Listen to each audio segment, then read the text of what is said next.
I love that girl so much. Everybody give a round of applause for Ella. She just kills it every single night. How's everybody doing tonight?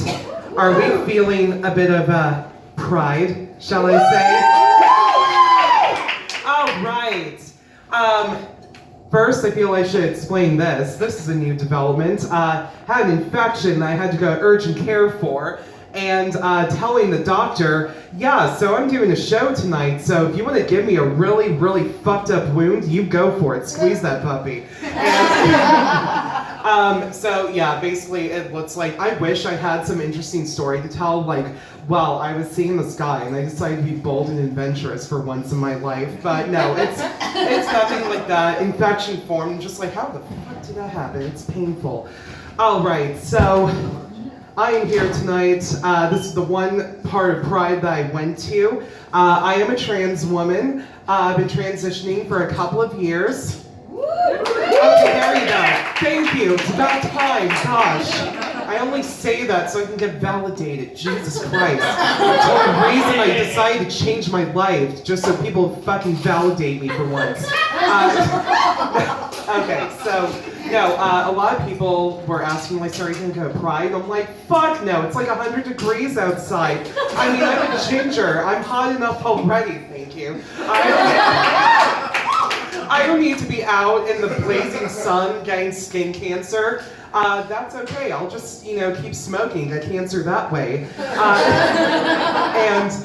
Everybody's like, but what about, I'm like, I know, I'm so proud of my fellow queers, I'm so happy for the strides they made, but I don't want to be around a whole parade of people. That just sounds awful. I used to work in retail. I don't want to be around more people. Are you insane?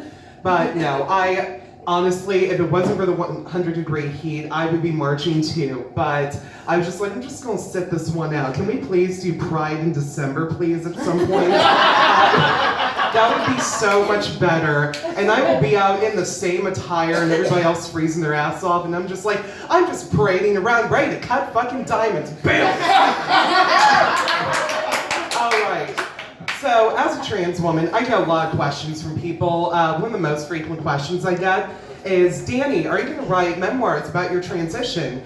And I always tell them, of course, but I'm caught between two titles. It's either going to be The Red Badge of Courage or Cleave It to Beaver. I think either one speaks for himself. It's really a Sophie's choice. One of those titles getting sent to the gas chamber. Bye, sweetie.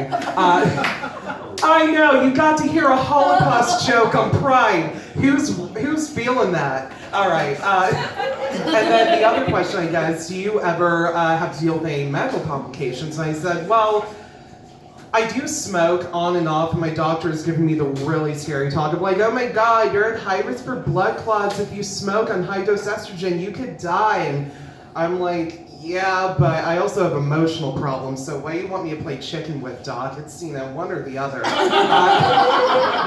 I had it's a wonderful life moment where I'm like, I really don't want to die before I get my vagina. I'm like, no, Clarence, I want to beef, Clarence, I want to beef. And, but there is another reason why trans women should not smoke. Smoking has a lot of defeminizing effects on the voice. And it's really awkward during a vocal performance, so I might be singing something from, like a musical, something soothing. Just listen, see if you can hear the vocal change. Take my hand, I'll lead you to salvation. Take my hand off to Never, Never Land.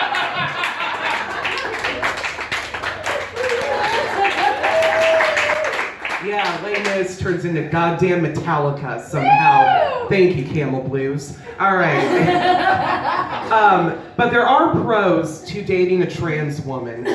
Pro one, after I go to the Build a Beaver workshop, after I get pussified, boxed in, snatched up, okay, carpet bombed. All right. After one of those, I will get a dilator from my doctor, basically a fuck stick, so I never lack for depth.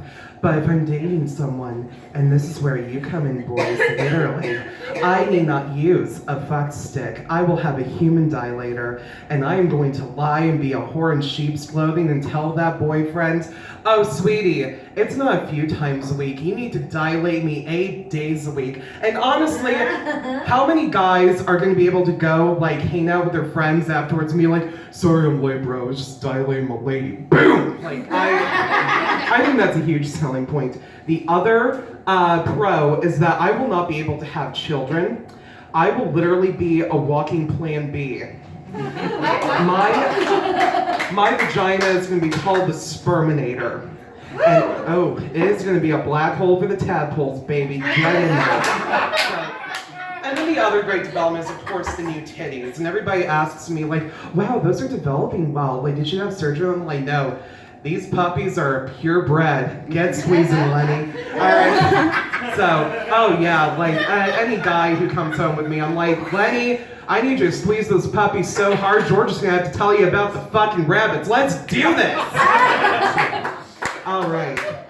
And, but some guys can be assholes, of course. If, I tell a guy in a bar that I'm trans, because I don't want to get killed, they might react like, oh, you're a trap. And I'm like, yeah, but I'm like a trap in an old Tomb Raider game. I'm much more fun to fall into than just walk around. Boom! They're never amused. And I really think that transphobes did themselves a disservice by using the Admiral Akbar meme, it's a trap. They could have done something so much more dramatic. I'm thinking something Lord of the Rings. If you really wanted to be assholes, you could have done this meme. You do not pass!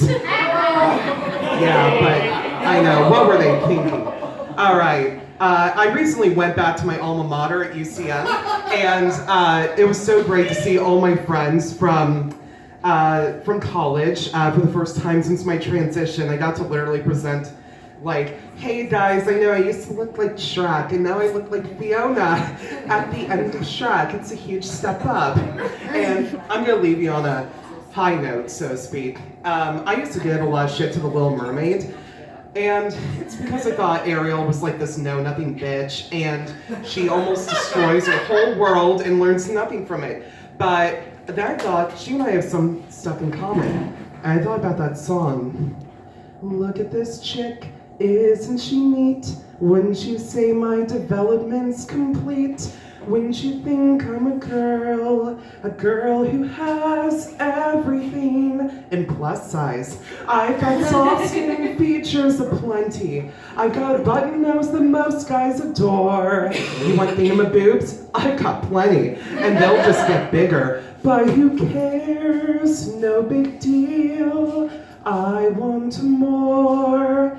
I want a vag like cis girls have. Lay on my back and let guy do all the work. Pray to God he'll find my, what do they call it? Oh, clit. I hear they're not great at that sometimes. With this little girl dick, I don't get too far. You need pussy for full body gasms. Anal is fun, but I'm scared sometimes I'll have to. Shit. I walk the walk, I talk the talk, but I'm still held back by this girl cock. Wish there was some way I could come just like a girl. I'm Danny Ladia. Thank you so much, everyone.